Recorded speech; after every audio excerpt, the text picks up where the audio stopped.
الراجل ده اتشتم ووالدته اتشتمت، كل ده ليه؟ عشان الراجل كان بيشوف شغله. مستمعين برنامج الحاوي، اهلا بيكم في الحلقه الخامسه ويلا بينا نخش في التفاصيل. الراجل ده اتغلط فيه ووالدته اتغلط فيها من بعض جماهير الاهلي، مش هقول كل جماهير الاهلي، بعض جماهير الاهلي غلطت في الراجل ده في ماتش تتويج النادي الاهلي بالدوري بعد الفوز على جورماهيا الكيني 3-0. غلطوا فيه ليه؟ انا لما سمعت الموضوع قلت اكيد الراجل غلط فيه والراجل قال حاجه مش مهمه، لكن هم غلطوا فيه عشان الراجل كان بيأدي شغله، الراجل كان بيعمل شغله على اكمل وجه. انا مش شايف ان الراجل غلط في حاجه ياخد كم الشتائم اللي هو خدها دي.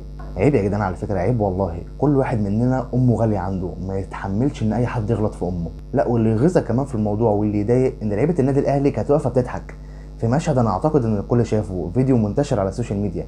لعيبه النادي الاهلي كانت واقفه بتضحك على ايه؟